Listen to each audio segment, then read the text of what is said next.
Chapter 8. And when he had opened the seventh seal, there was silence in heaven about the space of half an hour. And I saw the 7 angels which stood before God, and to them were given 7 trumpets. And another angel came and stood at the altar, having a golden censer. And there was given unto him much incense, that he should offer it with the prayers of all saints upon the golden altar which was before the throne. And the smoke of the incense which came with the prayers of the saints ascended up before God out of the angel's hand. And the angel took the censer and filled it with fire of the altar, and cast it into the earth. And there were voices, and thunderings, and lightnings, and an earthquake. And the 7 angels which had the 7 trumpets prepared themselves to sound. The first angel sounded, and there followed hail and fire mingled with blood, and they were cast upon the earth, and the 3rd part of trees was burnt up, and all green grass was burnt up. And the second angel sounded, and as it were a great mountain burning with fire was cast into the sea, and the 3rd part of the sea became blood, and the 3rd part of the creatures which were in the sea and had life died. And the 3rd part of the ships were destroyed, and the 3rd angel sounded, and there fell a great star from heaven, burning as it were a lamp, and it fell upon the 3rd part of the rivers and upon the fountains of waters. And the name of the star is called Wormwood, and the 3rd part of the waters became wormwood, and many men died of the waters, because they were made bitter. And the 4th angel sounded, and the 3rd part of the sun was smitten, and the 3rd part of the moon, and the 3rd part of the stars, so as the 3rd part of them was darkened. And the day shone not for a 3rd part of it, and the night likewise. And I beheld and heard an angel flying through the midst of heaven, saying with a loud voice, Woe, woe, woe to the inhabitants of the earth, by reason of the other voices of the trumpet of the 3 angels, which are yet to sound.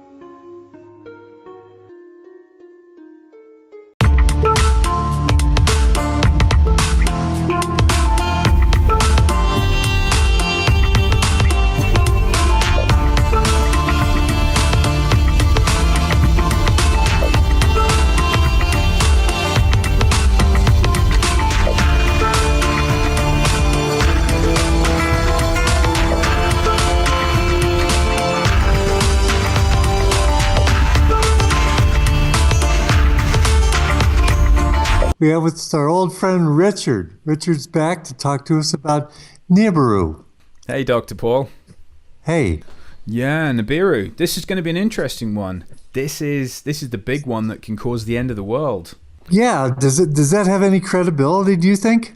Well, this story's taken a bashing. I mean, it's been around for years, and we're supposed to have had NIBIRU hit us in 2012, 2013, 2014. I think we had another NIBIRU for September just gone this year, and we've got yet another NIBIRU encounter March next year. So it's a bit of a tricky one, isn't it? Well, yeah. Is it a little bit slow coming in? Is it slowing down, or what's the story with its arrival? Well, this is the problem, you see, because everybody's speculating on this thing, and the amount of evidence that's actually turning up on the internet is not looking so credible, you know.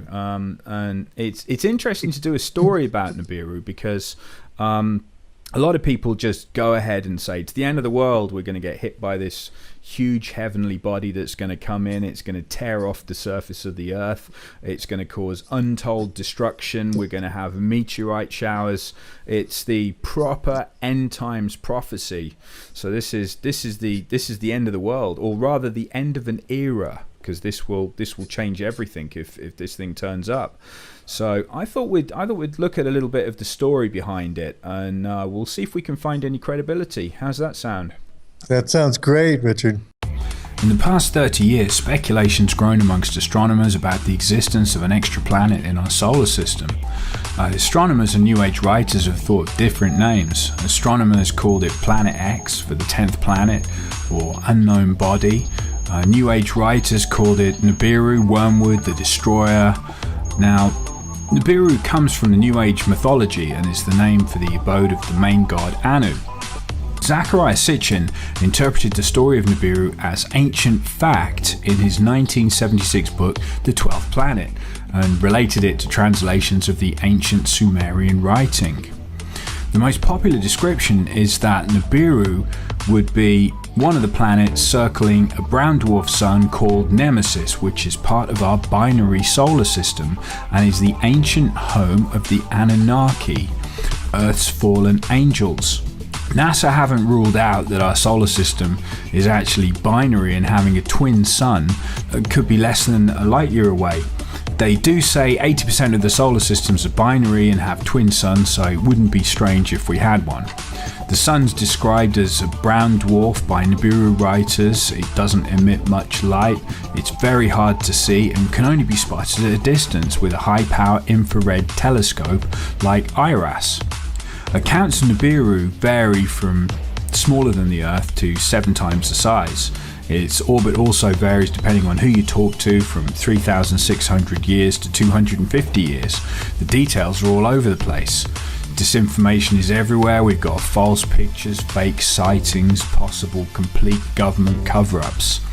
Now, after Neptune was discovered, astronomers speculated there might still be another planet out there. Percival Lowell proposed the Planet X hypothesis back in 1915 to explain the observed irregularities in the orbits of Uranus and Neptune. At first, astronomers thought they'd found Planet X when Pluto was discovered in 1930 by Clyde Tombaugh, but they realised that Pluto is too small to explain the observed orbital perturbations of Uranus and Neptune. So something's pulling on those two planets. And this all started a new search for Planet X. Let's meet the guy who actually came up with the first set of interesting calculations for it. This is Dr. Bob Harrington. And Dr. Harrington was actually the chief astronomer for the US Naval Observatory. We're talking about the American military here, and they're spending money on this stuff. Now, this becomes a bit of an odd story because Dr. Robert Harrington, he went down there with an 8-inch telescope, and he was making some observations because he thought that he'd found Planet X. Now, the reason he thought he'd found it was because the orbits of some of our planets were being messed around with. So we've got Neptune, Uranus, and Pluto, and they call it it's perturbation of the orbits. So in other words, there's some large other planet. This is how they found all the planets originally. They found the orbits were being messed around with, and they went looking for an object that was messing with the planetary orbits. So they went looking for another body, and Dr. Harrington noticed that we've got a bit of a problem with these other 3 planets. It's an amazing story to begin with, yeah. Yeah, absolutely. But wouldn't you know it, when he's completing his observations and he sent them off to NASA, he took a load of films, he made some celestial maps. He plotted the orbit of Planet X. He said he'd found it, and all those films went off to NASA and were mysteriously never seen again. Does this pistol fire the dart? Yes, it does, Mr. Chairman, and a special one was developed which potentially would be able to enter the target without perception. The poison was frozen into some sort of dart, and then it was shot at very high speed into the person. So when it reached the person, it would melt inside them, and the only thing would be like one little tiny red dot on their body, which was hard to detect. There wouldn't be a needle left or anything like that in the person.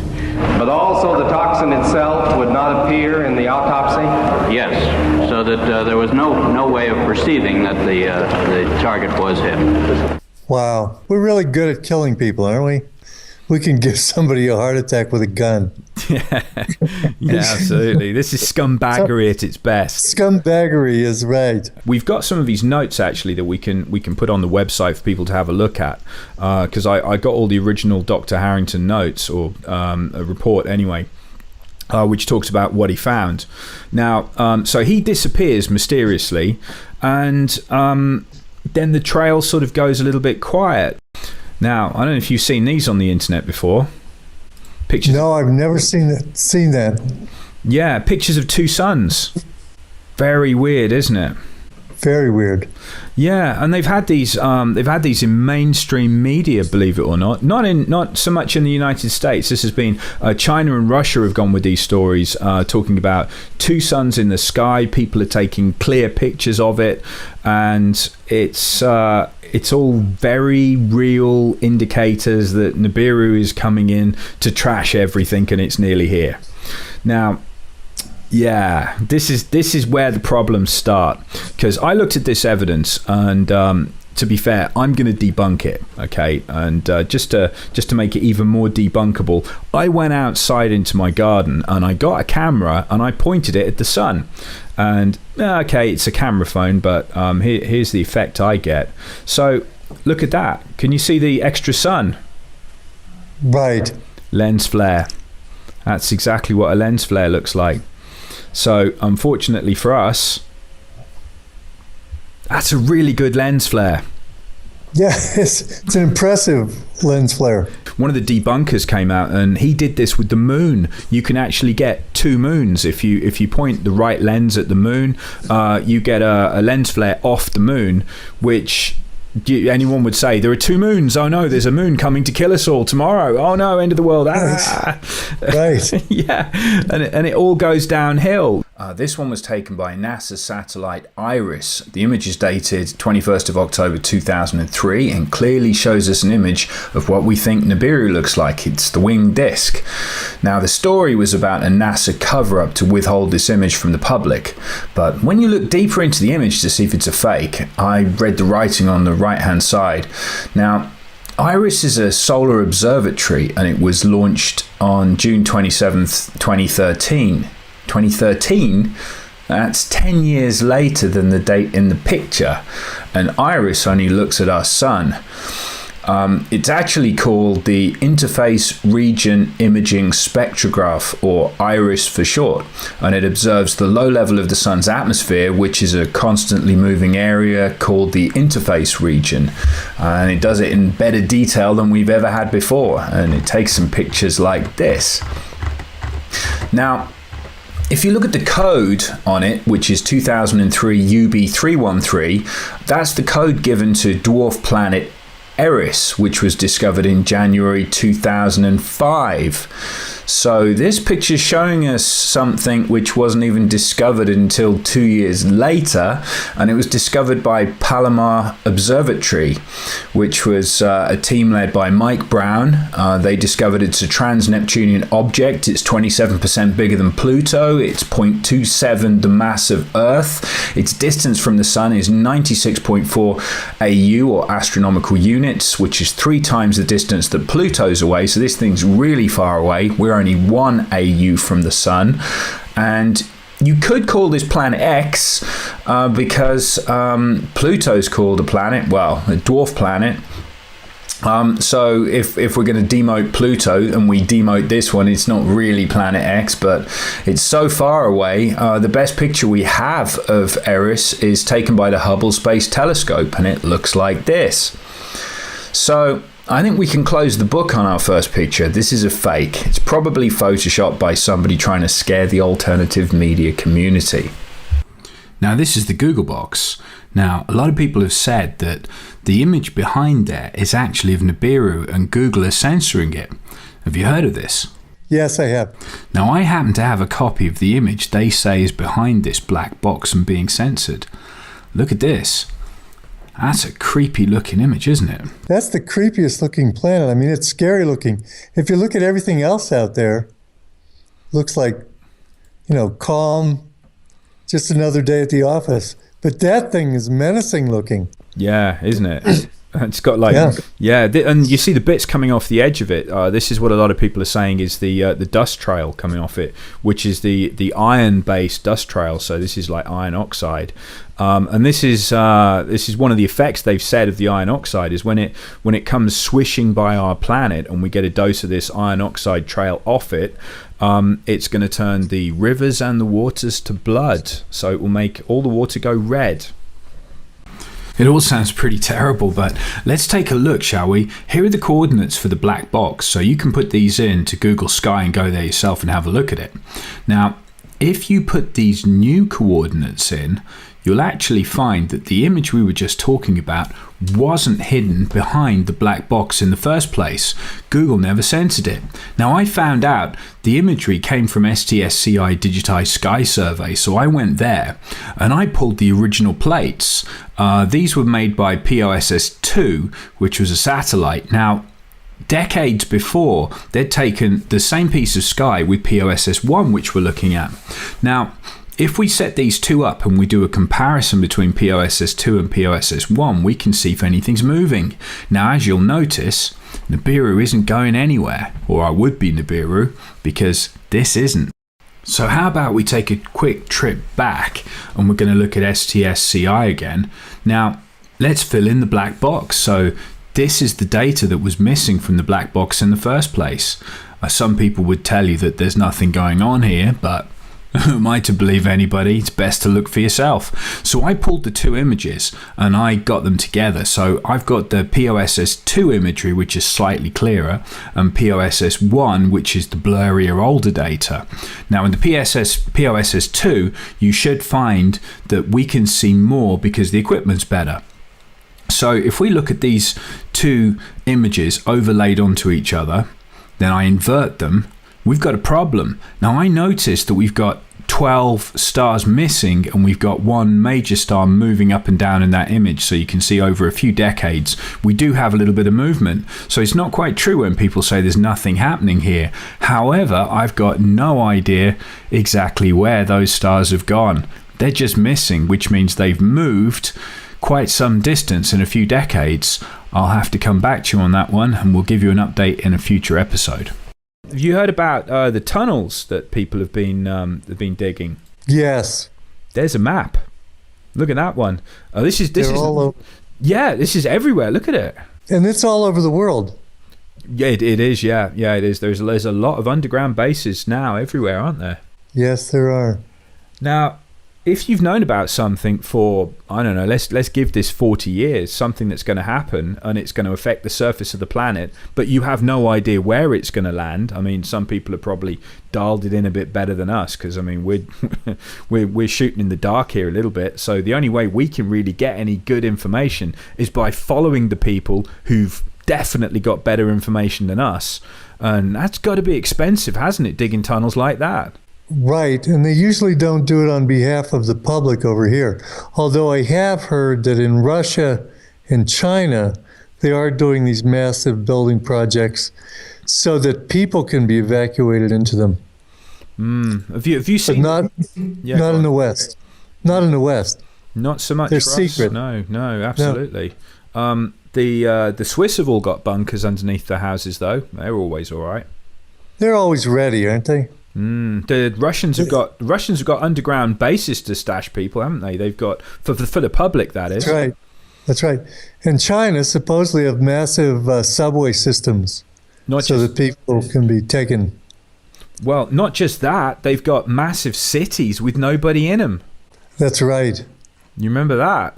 They said, well, it's because of China's economics that they had to carry on building, even if they're building enormous cities with nobody in. I mean, that wouldn't make an awful lot of sense, would it? Just to build an enormous city. Doesn't make any sense. Doesn't make any sense at all. No, but rush it along. I mean, you don't want to wait around too much because, you know, when people spot that, there's going to be a riot.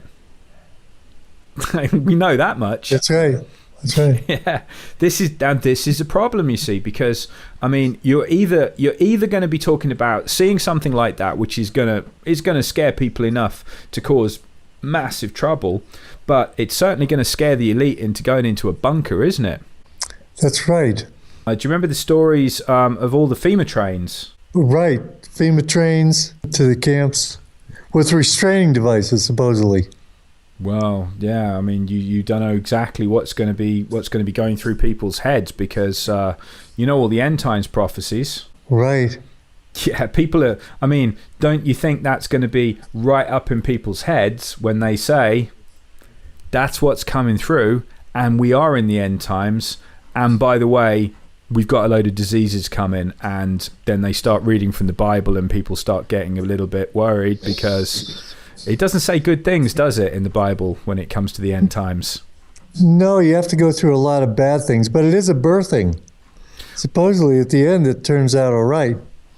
Well, relatively speaking, you've got to go through Armageddon and stuff like that. I mean, right, you have to go through the tribulation, exactly. Yeah, which, I mean, the thing is, when this happens, there's going to be more to come. So if people are reading from the Bible, then there's the bad news that when this thing comes by, it's going to come by again. So this is where it gets really annoying.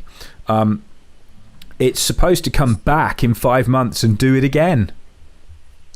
We have an object that's got a 350 year or so orbit, but this particular time it's going to just swing back unless we hit a tail or unless there's something following it. Oh yeah, this is like a comet tail. You know those wing bits coming off the side of it? Those are millions of miles long. Oh boy. It's going to be like someone's macing the planet. So it's going to... Wow. There's Russian troops in the States, part of the UN soldiers. I know they've got at least 20,000 Russian troops. Yeah, that's amazing. And you know, if you were going to have a third world war with Russia, you wouldn't have tens of thousands of their troops marching around now, would you? No, you wouldn't. You just wouldn't, would you? So all this hype that we're defending ISIS and they're bombing the shit out of ISIS in Syria, that's all just theater? I think what was trying to be done in the Middle East is they're trying to work up to Third World War, because I think they want a Third World War, definitely. Because, I mean, if we're talking about the banksters here, they finance both sides, and war just pays so well. I mean, it's great for them. It's really good for business. And look at the military-industrial complex. They get to sell loads of weapons. And times aren't good at the moment. I mean, if people said that the economy's recovering in the States, I mean, how many other people would say that's just a massive lie? I mean, it's not looking great. You know, it's the stock market's been blown up again by the banksters, so it looks good on paper, but there's not really a lot of stuff going on there. And how many millions of Americans are on food stamps now? Oh, yeah, there's no jobs in the United States. Service industry is the only thing that happens there. Yeah. Tough times. Yeah, well, exactly. This is our biggest problem. So we've got all this going on, and got all the climate change, of course, because they were very quick, weren't they, to say climate change is our fault. Well, right. Wouldn't it make you feel a little bit strange if I said that climate change isn't just on Earth, it's happening through the whole solar system? Yeah, some people say that. This is a chart going through solar activity. And do you remember we were talking about 12,000 BC when we had our little blip with the sun and the flood? Right. Yeah. Right. Well, if you look at the solar activity there, they've done a chart. They've had to dig up like earth cores and things to work out how much energy the sun was putting out, but they apparently put this together over tens of thousands of years here, and they've worked out that the sun is just as angry as it was about 12,000 BC, which is a bit awkward, because if you're going to play the NIBIRU card here, Nibiru's got Nemesis, which is its sun that it's going around, which is creeping into our solar system, and what's going to get you more heat? Second sun's probably going to help, isn't it? Right.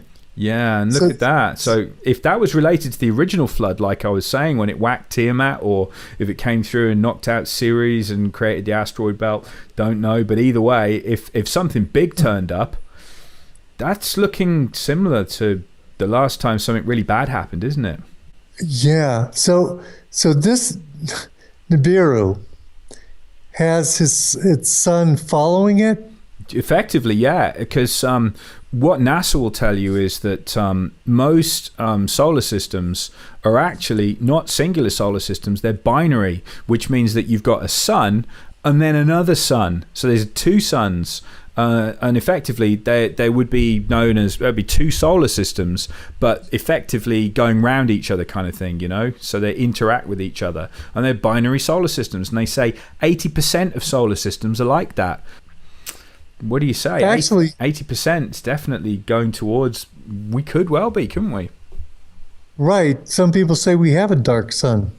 We have a light sun and then we have a dark sun, just to be consistent with that model. If we've got a sun coming in that's got NIBIRU going around it, it's coming into the solar system, and this thing's like a heater.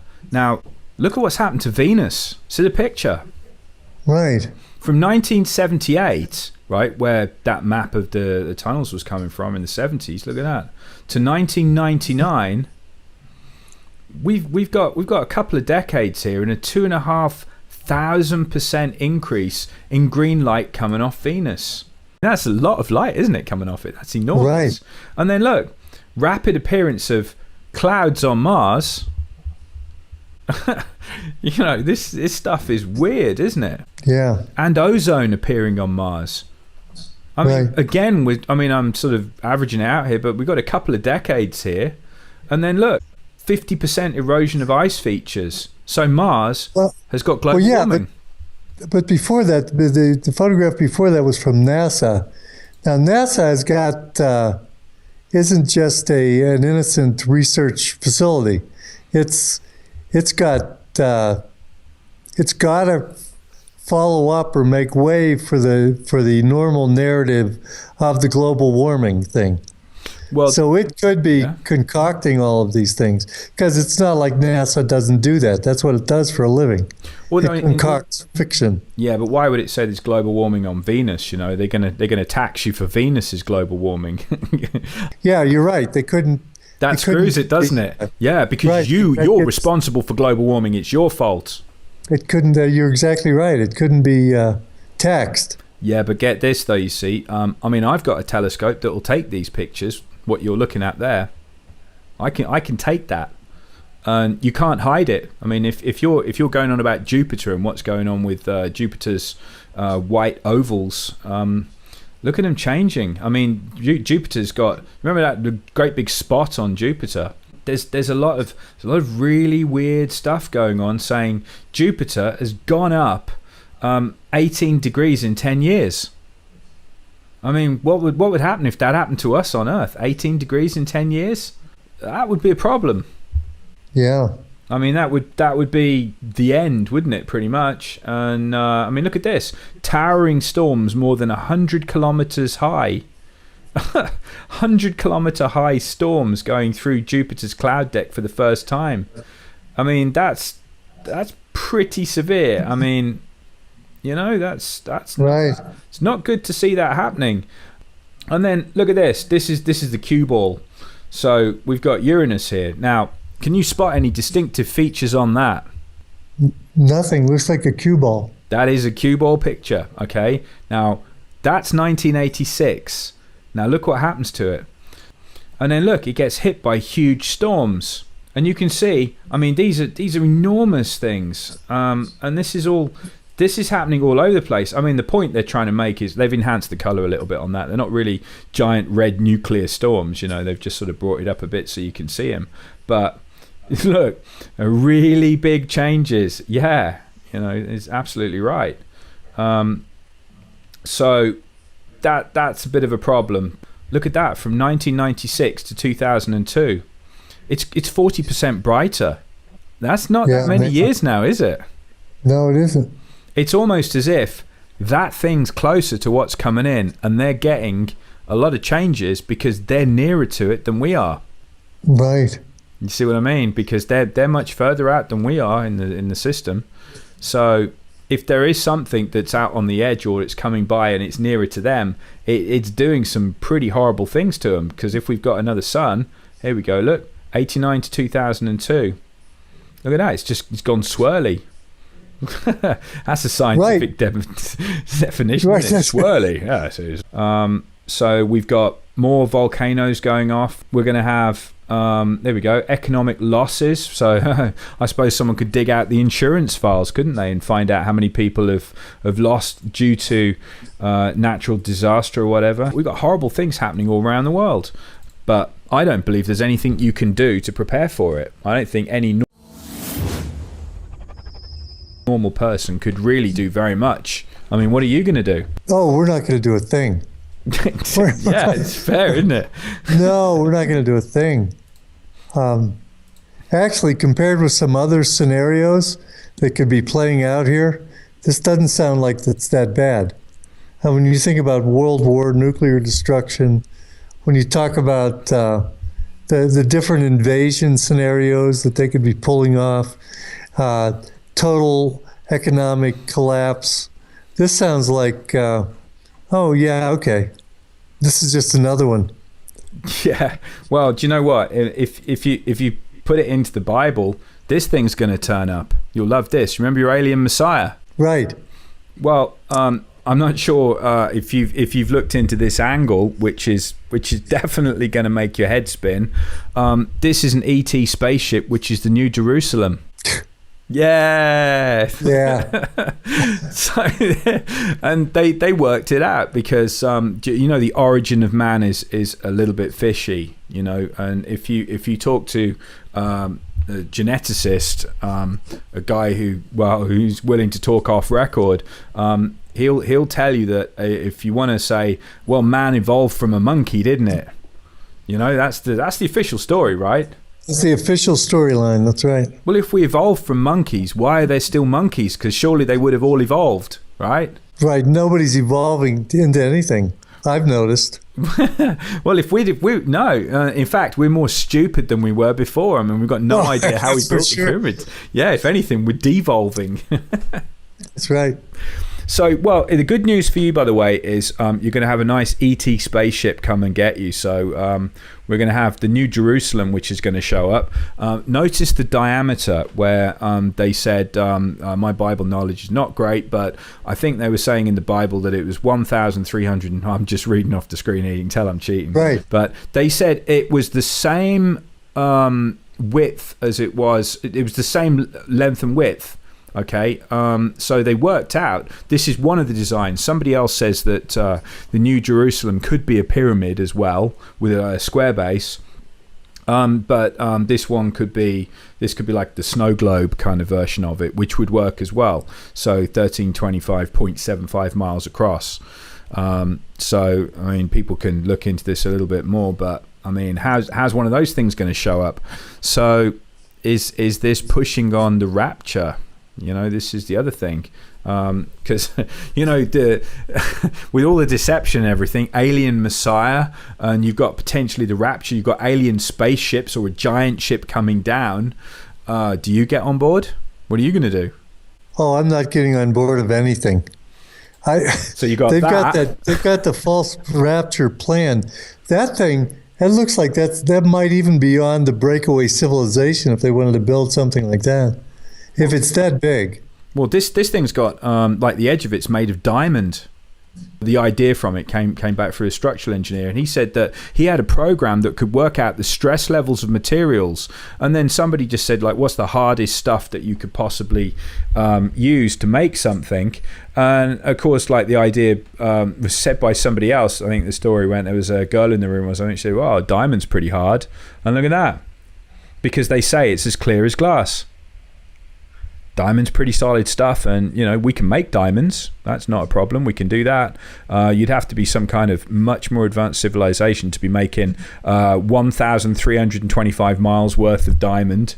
That's got to be a big project. Right. Yeah, so we could have that thing landing. Now, I'll tell you what, if you've been predicting an alien Messiah, that would spook most people, wouldn't it? That would make them drop to their knees.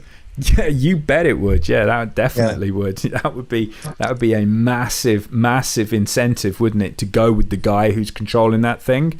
Right. Yeah, they're probably going to have a bit of power there, and they're going to sort things out. Yeah, well, this is the thing. If if that turned out to be Luciferian aliens, that's got to be disappointing, hasn't it, for people thinking they're going to get raptured? Right. But we don't know. We're purely speculating. We have no idea. So it could be. But this is just a different take on it. There was a bunch of Jewish rabbis that were meeting, and they were actually saying that they thought they were in the time of Jacob's troubles. Here we go. I don't know if you can see that. I'll just zoom in a little bit. Jacob's troubles. earthquakes, tsunamis, floods, violence, Yeah, but volcanic activity. look at the year. This is 2000 onwards.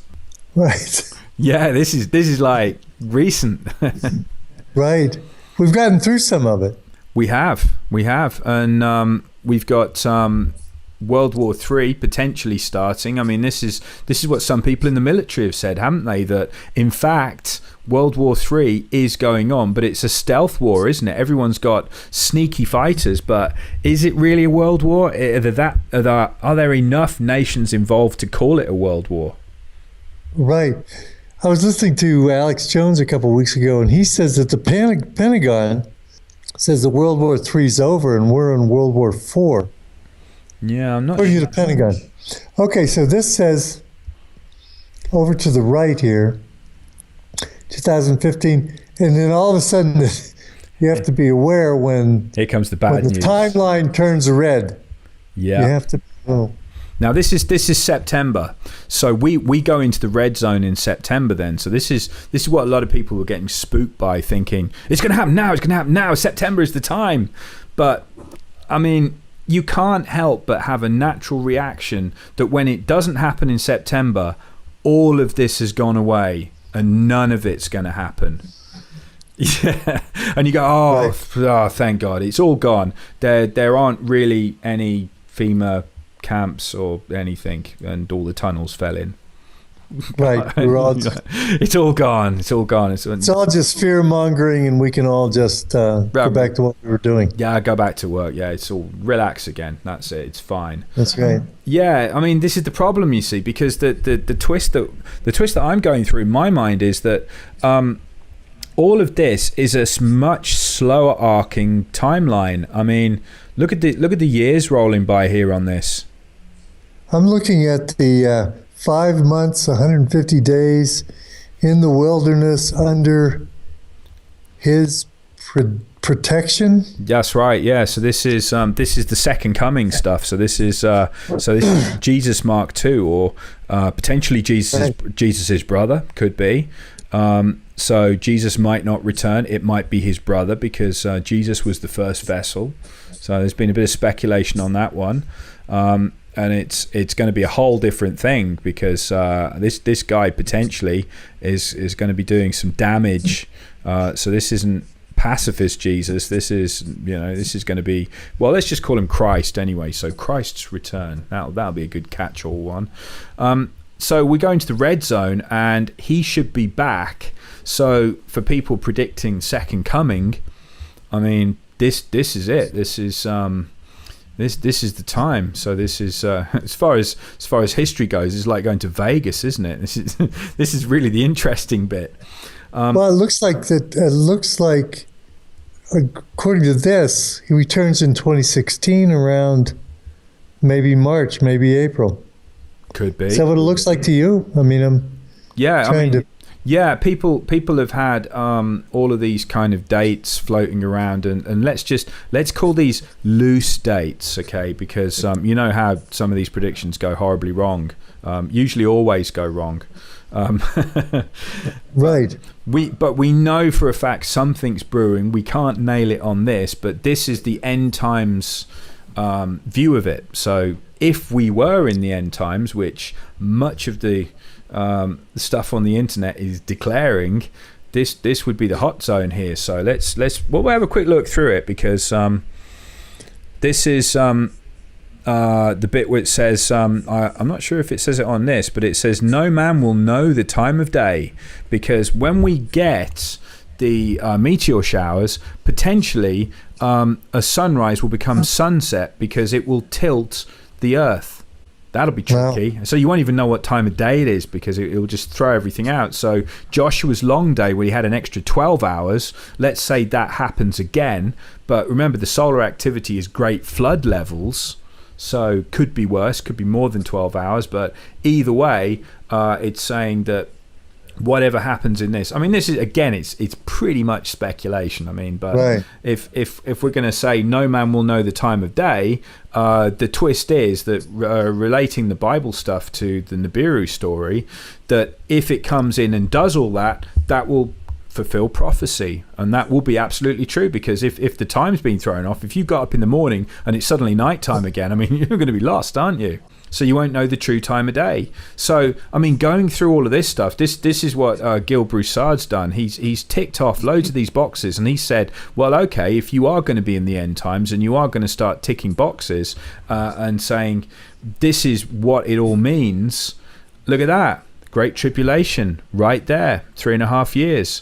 So they said the time will be halved. So instead of another 7 years of Great Tribulation, it will be halved to 3.5 years, or no man will survive. I think the words go along those kind of lines. That's right. That's exactly right. Now, the other thing was the Kissinger story, that when he said that Israel would be destroyed, I think the year was 2022, that Israel will be gone before 2022.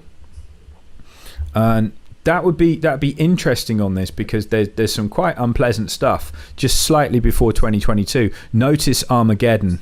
That's coming in end of 2020 according to this, and also got New Jerusalem. Wow. So right, it gives plenty of time for an ET Messiah and all those things to work out. This is like really interesting times coming up if you can figure out some way to survive it. Well, if it comes to this, and this thing is coming in, oh yeah, you're gonna have a whole lot of trouble. I mean, you're gonna have 3.5 years of trouble. Right. And they're saying a place of safety in the wilderness, and they're talking about all the rich people. Well, just about everybody you can get anywhere going underground. So underground is the place to be. So you certainly don't want to be out in the open, and you also, well, you're need a lot of supplies. Right. If you start looking at what's going on in the world, I mean, what else could cause this? What else would make people dig holes under the entire United States? Is a third world war going to be that bad that you need to excavate that much? Right. The people that might know what's going on are going underground. So there's got to be something that's causing that. And they're making sure that their minions that'll be left on the surface can survive long enough to keep them safe down there. You know, I think another thing that we should throw into this mix, we were talking about the Queen temporarily vacating Buckingham Palace.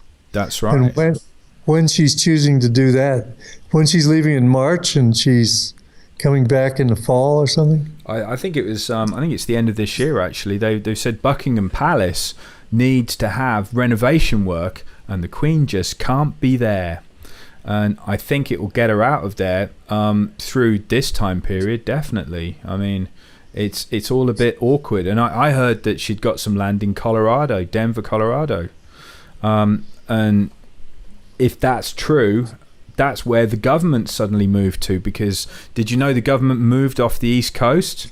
Yeah, absolutely. They moved everything. CIA headquarters, FBI, they're all located in Colorado. Probably underground in Colorado. Well, yeah, definitely, because they've got an underground military base right under the airport, haven't they? They sure do. Yeah, and we're looking at the timeline here. So this is potentially the kind of speed this thing's going to be coming in. And if you look there, can you see the big yellow 2016? Right. So let's get into the hot spot here. So this is saying that as we come through November and December, this is going to be like Venus kind of brightness. So this is going to be the giveaway. So let's just say that the timing's wrong on this one. It might not be around March, but this would be what to look for, and this would be the amount of time you would have left until you start getting problems.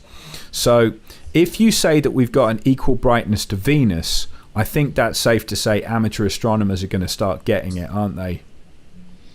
Right, that's what it says. This is when the Chinese astronomers first saw the guest star. Yeah, I mean, we could even tack a few months onto that there and say that they got it out at about the July kind of level. Right. Can we assume that we had better telescopes than they did in China? Yeah, which is why I'm thinking that our March date probably isn't going to happen. I say probably, meaning definitely. Probably, definitely, yeah. Yeah, and So I think we've got all the events happening and everyone's been building up, but they've been digging holes since 78, haven't they? Well, they've had a lot before, yeah. Yeah, even before then. I'm guessing that this isn't exactly going to be hidden knowledge from the top people round in the major nations. I think they're all in on it, aren't they? If this is a massive conspiracy and they all know that something's going to happen, I mean, we've got the underground stuff that's happened in Russia, we've got military movement all over the place, we've got Chinese cities hanging around with nobody in them that can house 30 million people, because they said that there could potentially be a 600-foot wave, like a giant tsunami. And was it? I think it was higher than that, actually. There's a giant tsunami that's going to take out the east coast of the States. And if that was the case, you'd want to be on high ground, which is why Colorado is a top place to be. The Chinese cities they've built are on high ground. I mean, this is all going back to the previous stories that have been floating around about all these odd places in the world where you've got safe havens underground, you've got bunkers for the elite, you've got places high up which can house millions of people around the world. It's just all a bit peculiar. But I mean, my money still is on it's going to be another miss for NIBIRU in March, I think. I can't imagine it. We would have seen it, I'm sure we would. Look at December. We've got the faintest stars visible in an urban neighborhood with the naked eye. That's 3 months, isn't it? Just about, if we're in between December and January. Yeah. And that was seen and it was observed, and we've got we look at all the different places that spotted this thing. Well, yeah, they were seeing it for more than 6 months. Yeah, surely we would have seen it. So I think it would be safe to say we should be able to call out March. But yeah, no, they saw it. If this is the same object, we can't really say it's dark and it's hidden and it's infrared and nobody can see it, because if this is the same object, they got it, didn't they? Right, and well, look at the places it's seen, all over Rome, Baghdad, Beijing. Because we've got all this odd stuff. We've got people who've seen something like this before, and we're assuming that these stories are linked. But if that's the case, it's got to be 6 months, hasn't it? Right, but you are working on a lot of concrete evidence. Even though you don't have the planet, you have historical. Well, we can call it historical data. I mean, because it's in artwork, it's in descriptions, and then we have all the suspicious moves that are going on the planet, building cities, building underground cities, moving to the. I mean, we have a lot of activity that looks like they're planning on having something come in. Do you remember the phantom time hypothesis?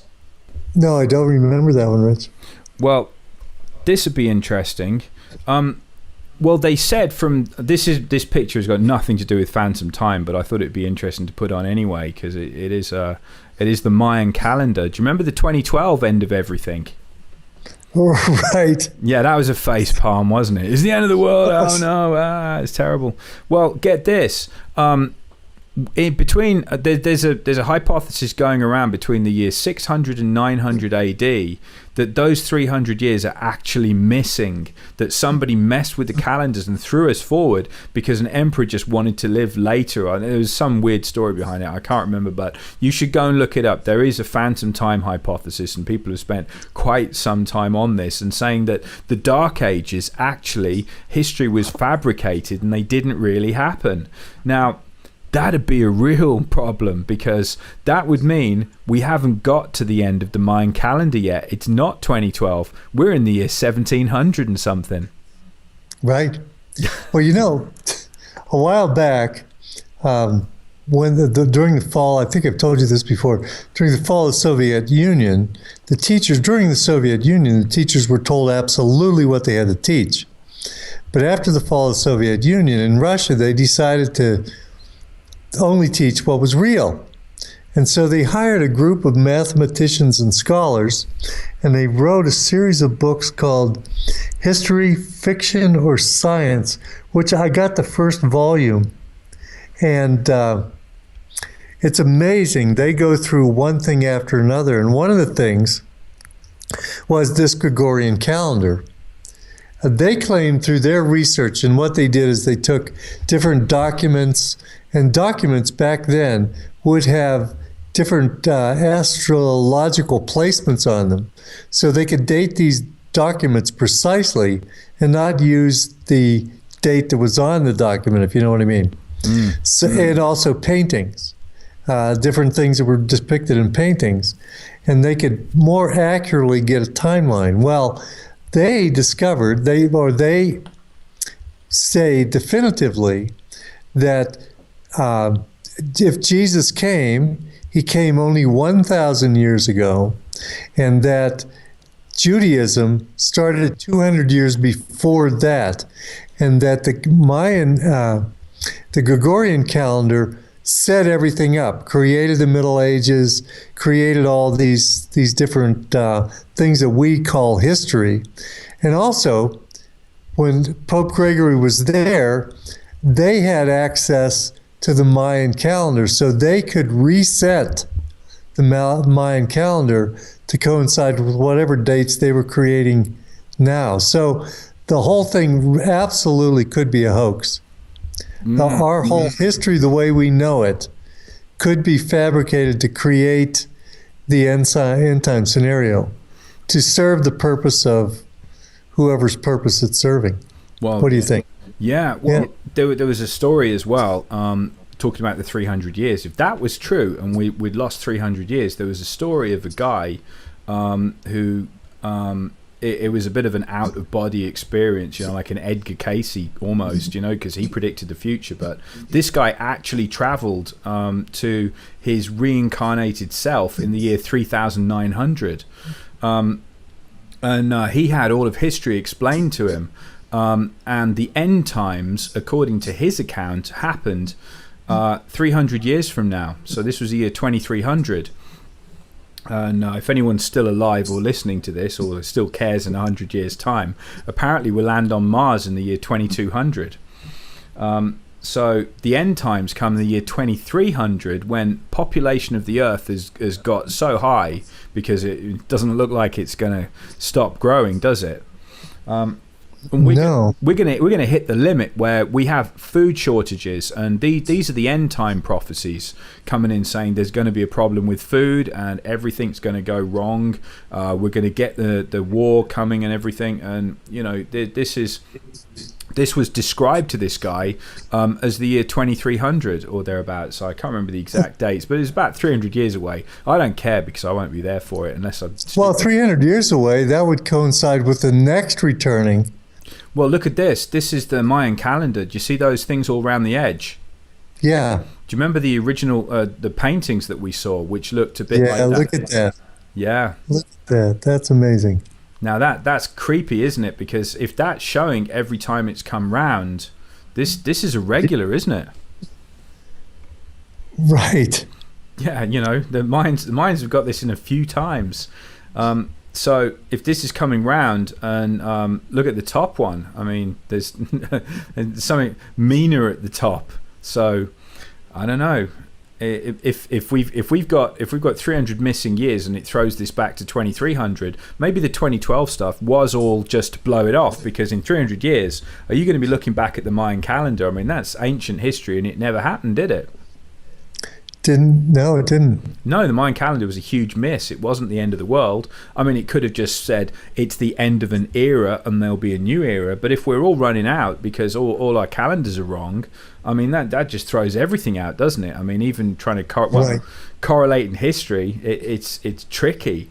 But if we've got some decent accounts of bits of history that haven't been messed with, and we're only talking a few hundred years back, and this thing is the same object as we saw only a few hundred years ago, well, we could have a problem. But we just don't know, do we? There's evidence scattered everywhere, but it's thin, isn't it? Right, exactly. It's all guesswork. And the most interesting thing is we don't really have any pictures of this. There's a lot of activities going on that looks like they're expecting something horrendous to happen, and not just things caused by the control system, like the hippie movement in World War II and stuff, that these things that are coming in, they couldn't even be orchestrated. They couldn't even be feigned by the control system. They have to be definitely from an external source. Do you think we could say that? Well, if you wanted to throw in some geoengineering, that makes things iffy when you're making the land and the sky into a war zone, because we got HARP, haven't we? Right. We have HARP, and they are popping off probably volcanoes and earthquakes that wouldn't be popping off, and they are creating weather events. I mean, the California drought has been shown to be a HARP intervention, and they're doing those kind of things, and they are they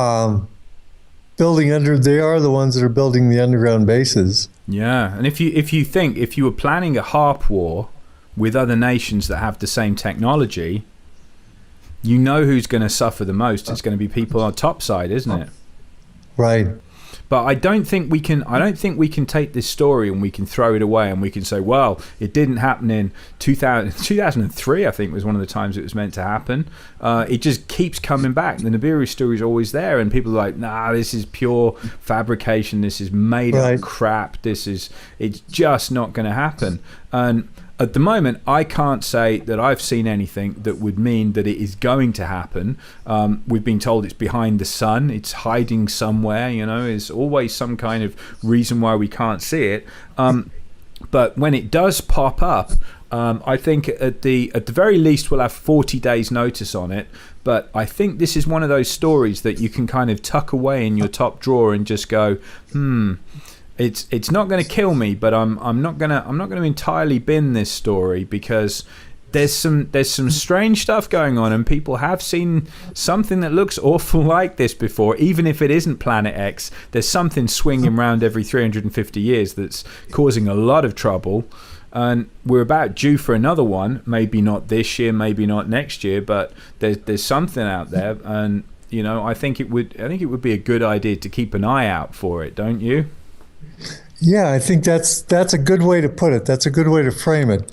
Don't discount it, but also don't build a 2-mile deep shelter under your home because you're worried about NIBIRU.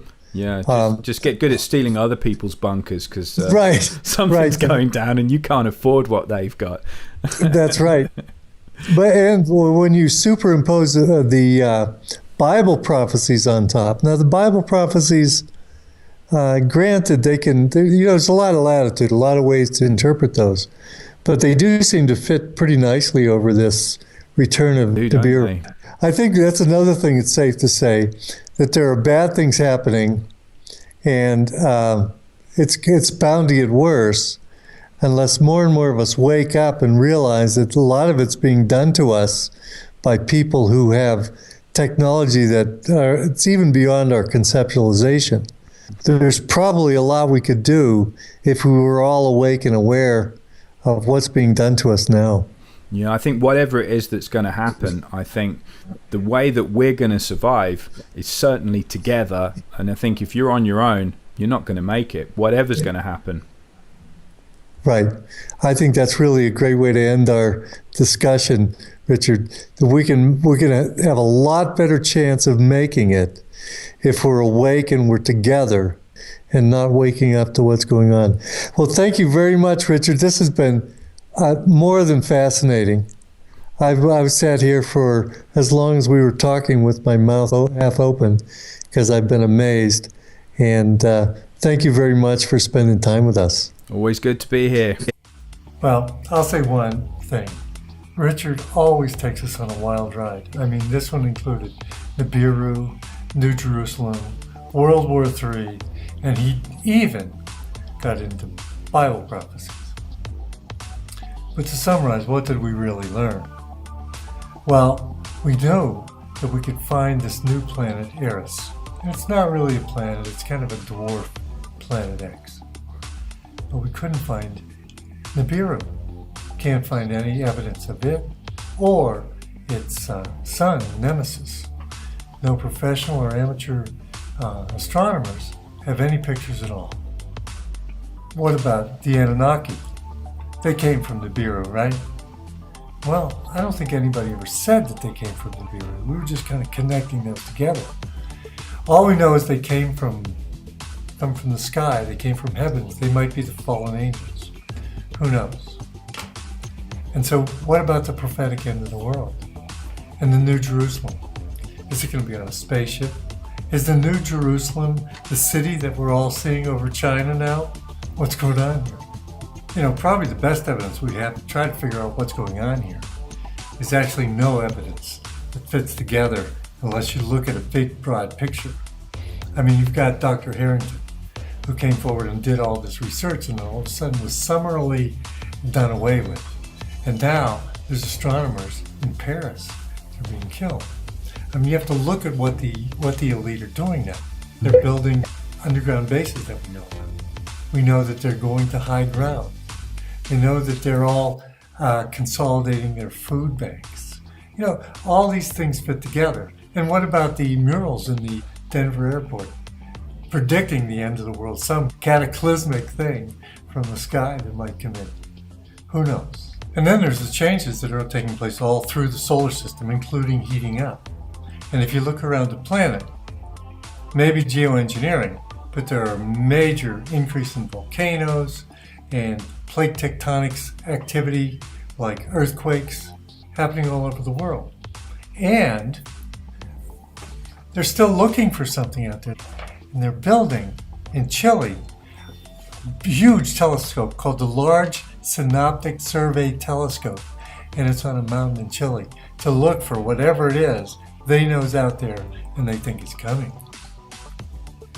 But after speculating on this subject for a while and talking about Nibiru and what could be happening in the Bible prophecies, we came to a couple conclusions. Likely 2016 won't be the end of the world, or maybe 2017 might not be the end of the world, especially if it has to be caused by Nibiru, because there's just no evidence that it's getting in here.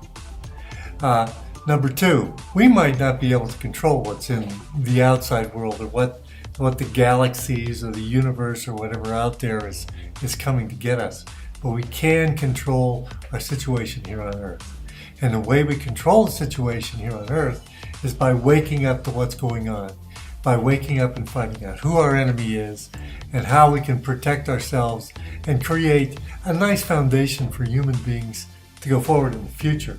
That's what we should be focusing on, and not focusing on things over which we have absolute control. And another thing that Richard and I speculated on as we were going through this group of material is that they seem to be wanting to get underground. The elites seem to want to bury themselves or go to high ground or get away. They seem to want to hide from something. And we were speculating that one thing that they might be wanting to hide from is us. Because we're waking up, we're finding out who they are and what they're doing, and their judgment is way overdue. So let me leave you on that note. Take control of what we can control. Don't worry about what you can't control, and focus on the positive aspect of this moving underground by the elites. They might be needing to get away from us because we're waking up and we realize that we don't need them. And quite the opposite. We need to be without them. Well, that's all the World Beyond Belief for today. God bless you and take care.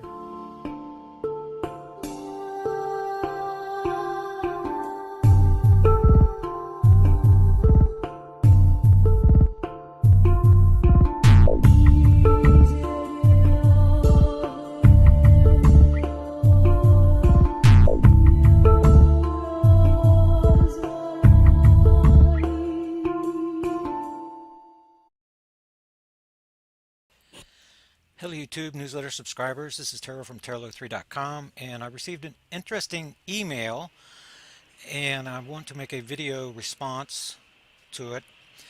And this is information on Kyle Kaplan, the Texas EDU guy, Department of Astronomy. Looking at his video right here, and I've stopped it where he's giving the right ascension and the declination values right here, and I'm using stellarium to look to where he says this object is, which I've already turned away from his location. It's I'm not going to be I'm not going to be able to find it. But anyway, it's around here on the north end, and this is in his neighborhood. And I believe where he says the object is very near this location. You see, we have 4 hours. We have on the ascension, we have about 60 degrees over here. This is far, far above the plane and way too high. The object that we're actually going to be looking for is going to be very much near the plane. If you think about it, a peripheral dwarf, which is a dwarf star that's created with our solar system, is going to be very near the plane. It's going to have, relative to the sun, very near a 0-0 declination, and that's going to change with the Earth as it's tilting back and forth at 23.5 degrees. Where I place our object is actually going to be about right here in the Libra constellation, 15 hours and about a -16 declination right now. And the problem with this explanation, that this is really where NIBIRU is, well, something this high above the plane is never going to create a seismic pattern. So when you get into Bible prophecy, for example, and the birth pangs that are in the earthquakes, the signs that Jesus Christ gives, the earthquakes, the volcanism, the tsunamis, and things like that, then yes, those are symptoms of a binary twin to our sun that is interacting with the inner solar system, or a peripheral dwarf. And my view early on in the investigation a couple of years ago was that we were dealing with a peripheral dwarf. Now I've come to realize, looking at the historical precedent, that we're dealing with a binary twin to our sun, and this cannot possibly be anywhere in the neighborhood of what we're talking about. And the reasons are, let me see what I could pull up for you really fast to show you. That would be newsletter number 44 from 2013. Let me see if I can pull that up for you real fast, which I think I can. Okay, this is from number 44. Here's a little note for Sheldon. Instead of having this auto, do your own adjustment. It makes everything clear up for you. This is my Black Star event timeline showing events for 2013, and which is a condensed version of what has been going on. But whenever you look at the seismic pattern, then in 2010, this object was in Leo. And when Japan happened, then this object was between Leo and Virgo. And you see how that now we're in Virgo. We were in Virgo in 2012, and this object is, notice how these pie shapes are getting larger and larger, right? Well, the next predicted event is for May the 17th, 2014. That's whenever I expect a crossing event to take place. But the seismic pattern, this is the scientific data that says that there's something out there. We've got backside alignment events also, and lots of other indicators. This is just the seismic pattern that I'm showing you. But for example, where I'm holding my cursor right here, this is in 2012. This object, we were coming up on this Guerrero event. This is when the magnetosphere flipped around, March 12th and 13th, 2012. That says that the object was on the entering side of the Virgo constellation. So that's just another bit of evidence that tells us where this thing was. And this thing must be very near the equator of the sun in order to create a seismic pattern. So the scientific evidence is going to disprove what this fellow's saying. Although I believe he's looking at something, actually, the Skyview team, the Kuiper Belt object guys, I think they might be looking at the same thing.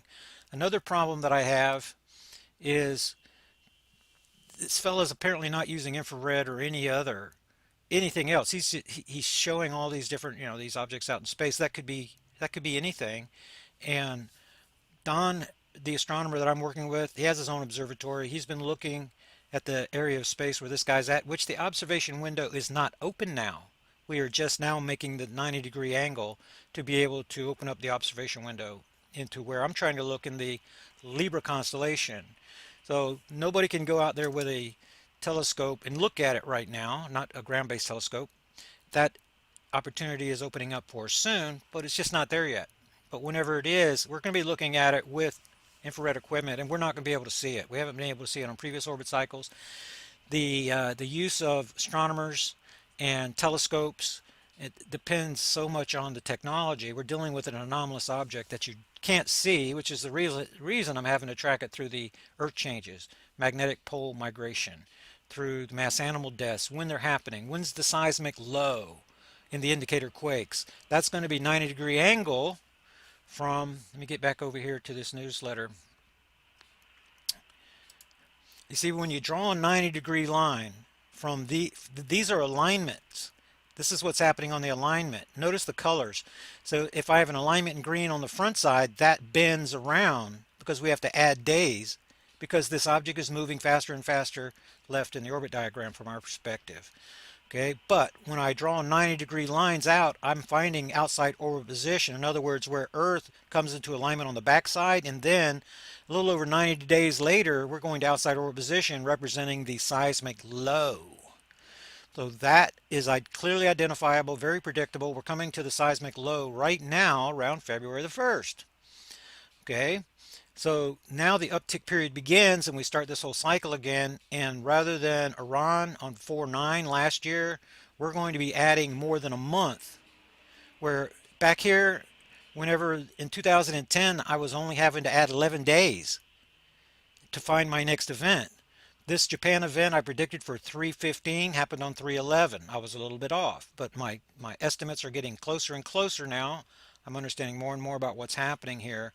And this predicted date, I do not know if the black star is here. I don't know that it's going to cross Earth orbit path, but that's what the indicators are saying. And I'm just being true and honest to the research, looking at the data and making projections based on that. Hopefully it's wrong. Hopefully there's a super wave, or the video I made yesterday about the super wave, right? It's possible that I am looking at the symptoms of the super wave. It's possible their convergence date is May of 2014, just like mine. Okay, which makes me suspicious, but it's possible because I'm tracking symptoms and not actually looking at an object. It's possible that it is a super wave that I'm looking at, and but the convergence date is May of 2014 based on the science. Okay, what I'm going to do is I'm going to send an email to this fella.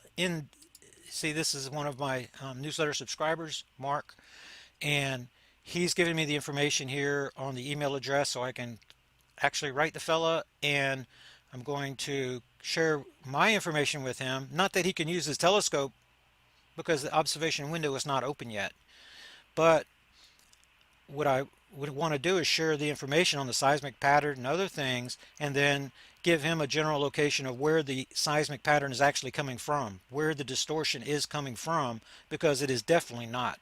There's no seismic pattern associated with the coordinates that this fellow is sharing. It's just not happening. Not happening that way. So I wanted to make a little report, and I will add this to the newsletter, volume number 5. That's what I'm working on right now. That's this volume number 5 newsletter. This is kind of how it comes together. Is throughout the week I'm given Zeta Girl sent in a nice article on this rocket stove mass heater, which is really cool. And the Candida stuff I'm going to continue on. So these articles come across my desk, and what the good stuff is going into the newsletter each week. And so I did write a comment under this video that I'll share with you, seeing that I have some more time left. So this is my comment. The information from the video appears incorrect. I list the coordinates and I list the constellation, and it's way too far above the ecliptic plane to even be considered. This is going to be more like a Oort cloud object, similar to S1. It had a 62-degree inclination to the plane, and this object here has a high inclination also. It's more of an Oort cloud type object rather than an object that was formed on the same plane, from the same dust cloud. So I make that point. I say my investigation now in the fourth year places the inbound dwarf star in the Libra constellation with Saturn leading and Mars following. So it's in between Saturn and Mars.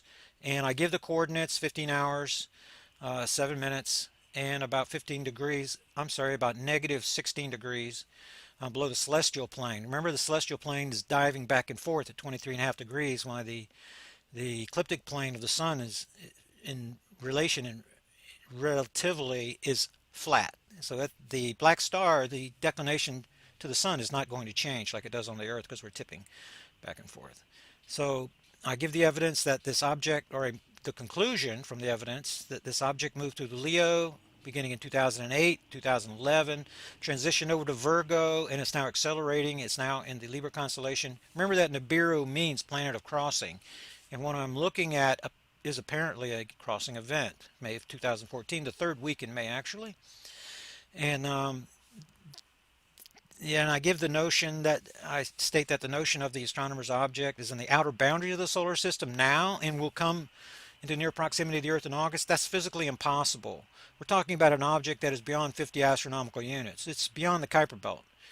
And if it's entering, that's what he's saying. That's the same words that McCanney uses, that this thing is out there somewhere. It's on the periphery of the solar system, but it's going to interact with us as a mini solar system and stuff like that. So I see components of my investigation, a thread running through these different researchers, but the common denominator is that your object must fit the evidence.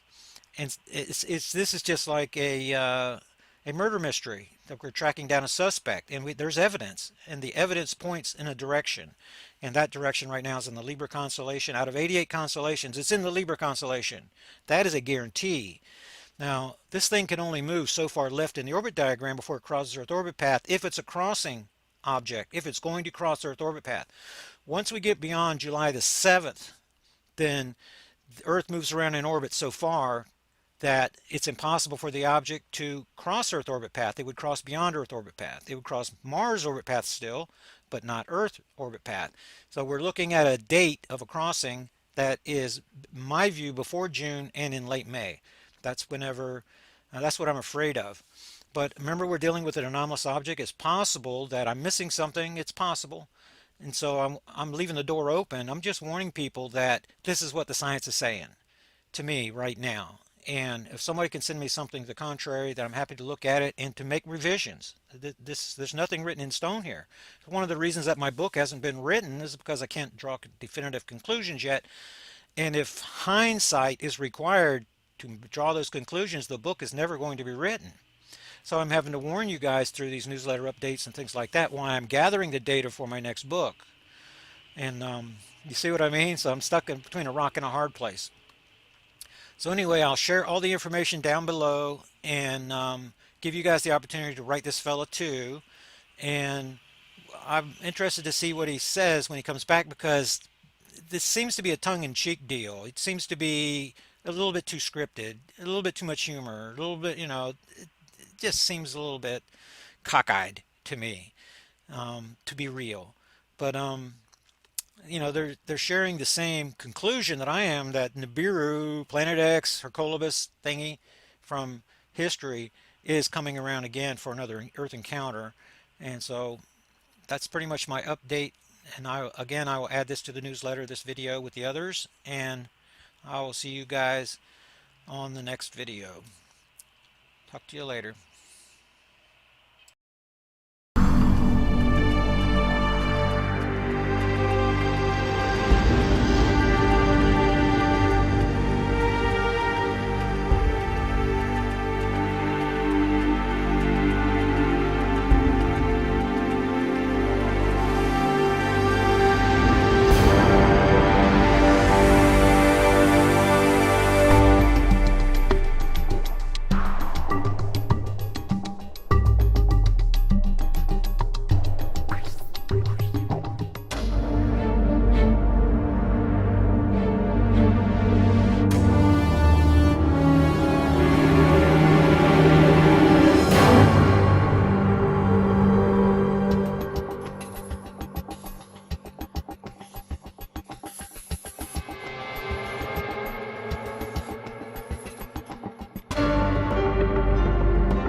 report that I was just watching. It says that these are being reported all over the United States. Not really getting good color there. It goes from like blue to reddish orange to yellow. Now, I knew this was going to happen. I knew we were going to start seeing crazy meteor showers on account of last year when Elenin, extinction level event Nin, aka NIBIRU, the winged planet, when it flew through our solar system. This is what it looked like. And it's a different characteristic of the sky, and you're also looking through a bunch of space there, but you can see that it goes from like, this is more greenish, but you know, the sky looks like it was kind of green to like reddish orange to yellow. So whatever this thing is made of, that's what's these meteors right now. I gotta start this back at the beginning to show you how far off this is. That's a really good zoom in. That's it right there. So I mean, it is way out there. It is way out there in well, it was way out there in space. They say that this video was taken in August 27th of 2011.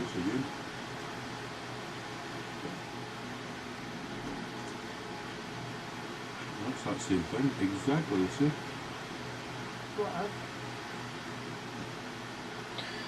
That's it.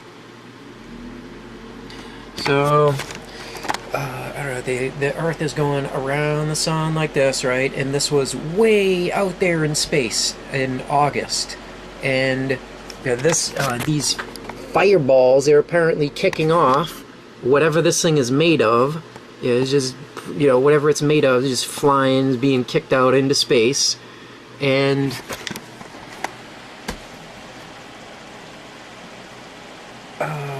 where that stuff would then have been orbiting the sun, you know, however many months away from the Earth this was when that fireball, when that fireball occurred. We're flying through it now. I don't know how much worse the meteor fireballs are going to get.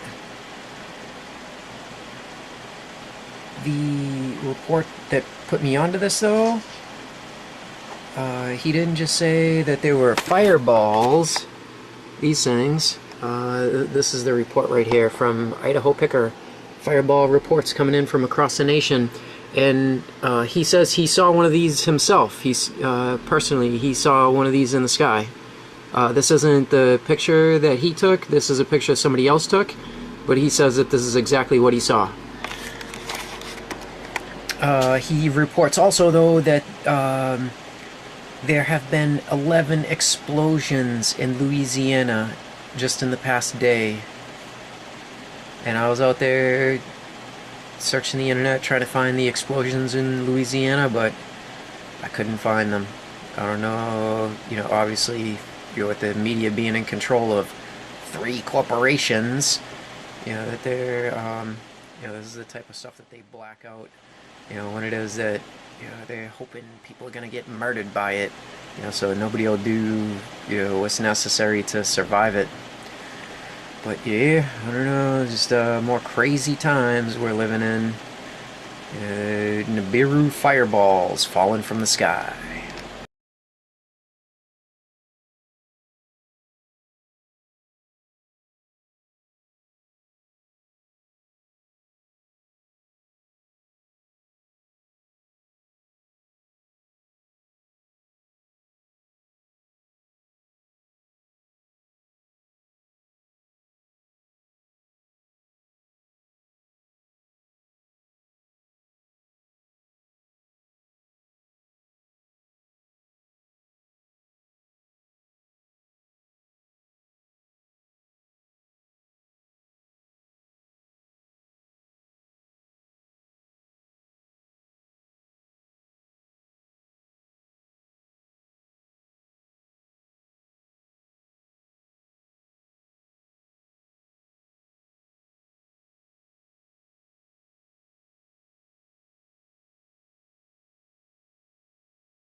what I did in the 12th planet, and maybe that is the reason for its success and for its still being so powerfully around, is that I brought to life a civilization that was hardly known before, and that is the Sumerian civilization.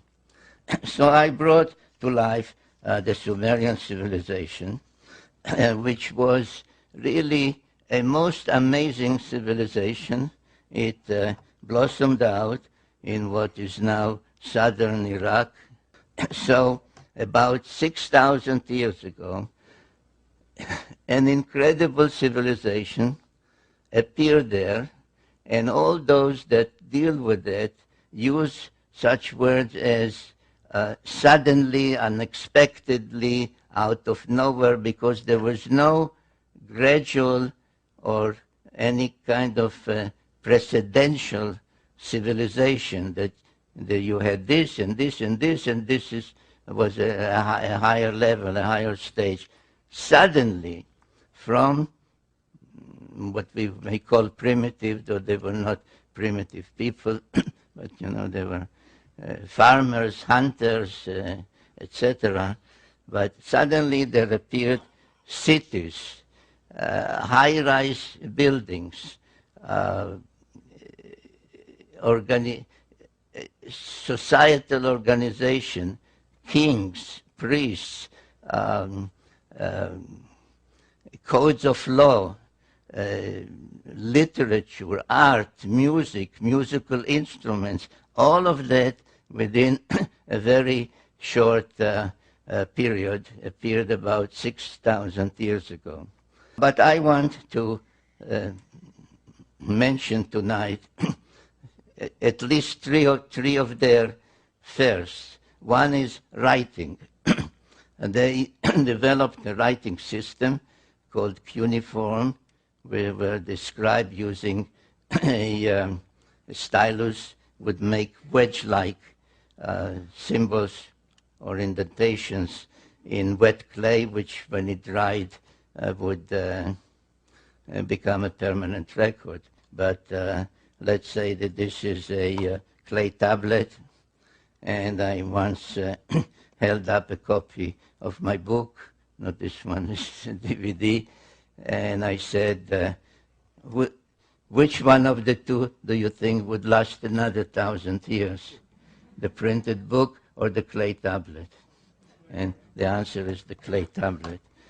So we have writing, which of course meant a language and grammar and literature and epic tales, and lullabies were written down, recipes. So writing was one of them. Another thing was pictorial depictions. They took stones, mostly semi-precious stones, and made cylinders about an inch or so, sometimes longer, but basically about an inch, a cylinder of an inch, and would engrave, and nobody has figured out to this day how, in this hard stone, they would make an engraving in reverse, like a negative, which when rolled on wet clay would become a permanent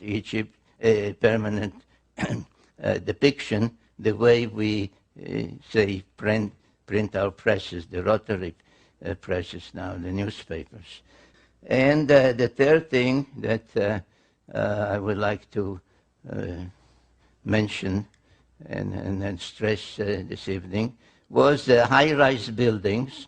They were the first to use bricks and to build high-rise buildings, like stage pyramids that would rise 100, 120, 160 or more feet high. Some think that these were the towers of Babel, mentioned in the Bible. Actually, it's not so, but every major city, Sumerian city, had a sacred precinct, and the sacred precinct had such a ziggurat, as they were called. And they were used primarily for astronomical observation. And indeed, their knowledge of astronomy, or in the field of astronomy, is one of the most amazing Sumerian legacies. And this is, for example, the imprint of a cylinder seal. You can actually see the seal in Jerusalem. There's a museum there called Bible Lens Museum. And this is, if you ask a regular scholar, what is it? They'll show it. He'll say this is a beer drinking scene, because the Sumerians were also the first to invent beer. And drinking beer was a social event. You can see people are coming to participate in that. And beer was drunk through a straw. The way I understand in, say, in Latin America or in Argentina, they drink mate tea with a straw. But as many other cylinder seals, they were decorated with celestial symbols. And if you study this one, you find out that it depicts the sun, it depicts the earth and its moon, it depicts what we call the asteroid belt, which is a belt orbiting between Mars and Jupiter, and nobody knows, or nobody, I mean, I say nobody because I do.